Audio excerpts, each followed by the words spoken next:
Gurren Lagann is my favorite anime. It's my favorite television show. It's my favorite story in any medium. It's a show that means so much to me that I often have a hard time explaining what it is that I love about it so much. So in pursuit of exploring that personal meaning, I've decided to go through the series and break down my favorite moment in each episode. For episode 1, the easy answer feels like Kamina's speech and his first confrontation with the gunmen, because it's just everything. But the real pinnacle moment comes when they're ascending to the surface, and we see Simon's grimace transition into a smile. It's the first time he lets go of his fear and accepts his true purpose in life, to bust through the heavens with his drill. And though this moment is short-lived and he still has a lot to learn, he's rewarded for this first moment with one of the most beautiful shots in the series. Kamina is a character that shines brightly when he has the chance to show off his endless bravado and charisma, and episode 2, I said I'm gonna pilot that thing, gives him no shortage of opportunities. Perhaps the best examples are the who the hell do you think I am kick and the hands off my beloved little brother punch. But the older I get and the more time I spend with this series, the thing that really endears him to me as a character is all of the little moments he takes to express love and support to Simon. So the speech that Kamina gives Simon near the beginning of the episode is certainly critical of Simon, but it's also exactly what he needs to hear in that moment, and it establishes the trajectory that his character is going to take through the first portion of the series. Also, and this is important, look at the little baby! If I'm being aggressively honest, my favorite moment in episode 3 is just the way Kamina's sword keeps getting longer in this shot. It always goes on for a second longer than I expect it to, and I find it absolutely hilarious every time. But I also want to use this episode to highlight the way that they handle Kamina's dad's death, because grief, especially grief for a parent who died when you were too young to really understand what was going on, is complicated and difficult in a variety of ways that are impossible to put into words. I wish that I could see my dad again, but more than that, I wish that my dad could see the man that I've become. Unfortunately, eventually, you have to move on and see what's over every horizon in their place. Okay, being completely real with you, episode 4 is kind of a stinker. There really isn't much to dig into in terms of characterization or theming, and everyone looks a little bit ugly, and it's usually a skip whenever I rewatch the series. But that's not to say it's completely without merit.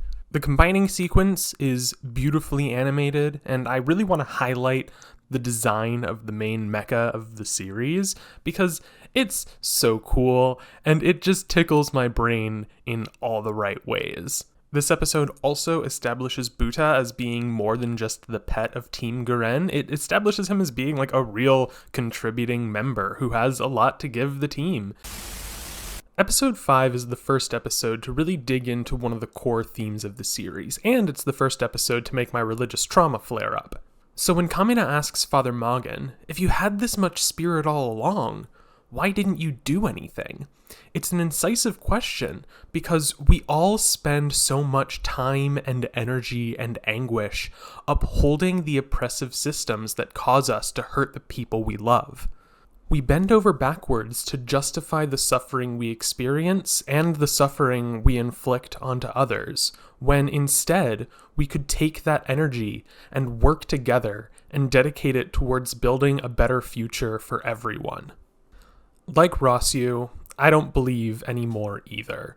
But also like Rossyu, I still have a long way to go before I unlearn the acceptance of suffering that I was taught to experience.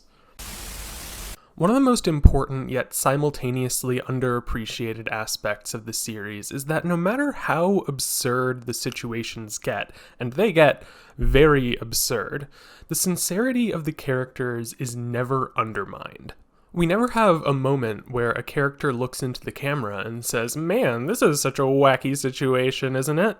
The closest we get is when Rossyu is correctly incredibly suspicious of the Beastmen running the hot spring.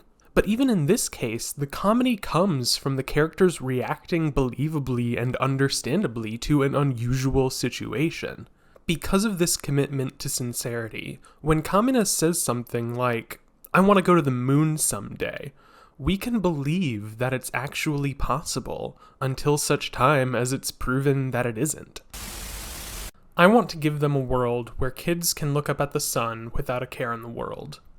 This is the line that made me realize that behind all of the self-aggrandizement and scenery chewing, Kamina, in everything that he does, is never thinking only of himself. This is the underlying desire that motivates and justifies all of the reckless and aggressive behavior we've seen from him so far in this series, and particularly the incredibly reckless action that he takes during this episode. If he were doing all of this for his own glory, or if he were willing to throw his friends under the bus for the sake of his own freedom, then he wouldn't be half as compelling and resonant of a character as he is. And as we're about to engage in the most pivotal battle of the series so far, that attitude is going to make a world of difference in how things play out. My first introduction to this series was a moment in episode 1 that I didn't mention until now because it wasn't complete yet. And that moment is when Kamina first tells Simon, "Don't believe in yourself. Believe in the me who believes in you." And it's a great quote even without context, but within the context of the series, it was always meant to be a temporary solution. A band-aid to the fact that Simon wasn't ready to believe in himself on his own yet. And it's fine to have that kind of band-aid solution because you're gonna have so much of your life together to teach him what it means to believe in himself. Right? When you're a man like a volcano, there's going to come a day when you erupt for the last time. And with his final eruption, Kamina completed the lesson that Simon really needed to learn. Believe in the you who believes in you. As much as I love Gurren Lagann, and as much as it means to me in a variety of different ways, I don't necessarily have a deep philosophical meaning behind every single frame of every single episode. There are a lot of moments that I just like because they're fun, so I figured I would take the time between each major arc of the series to go through a handful of moments that didn't really have a place in a video, but I want to highlight anyways. I'm a big fan of answer cuts generally, and this one in episode 1 always tickles me quite a bit. I love how confident Kamina is when he says that of course he can use a gun. Who the hell do you think I am? And then the first time he tries to use it, he's just bashing at the door of the gunman. Viral's introduction as a whole is really great, and I especially love his first fight with Kamina on foot. I think it's really well choreographed and honestly one of the best fights in the whole series. Plus, of course, I've just got to re-highlight how long Kamina's sword gets in this shot. It's hilarious. I've got to love this shot in episode 5 when Father Malgan is trying to calm Rasu down and Kamina is just in the background riling him up, being like, "Come at me, bro, let's start something." Episode 8 is obviously incredibly tragic, but I do love early on when they're throwing rocks at all the gunmen and Kamina's like, "This rock is my fist." I think it's a really great line, and it shows how Viral has the same sort of like code of honor and just general personality as Kamina. I'm sure that's not going to be significant in any way later on. I also really like all of the new members of Team Gurren, especially Artenborough. Artenborough is my favorite background character.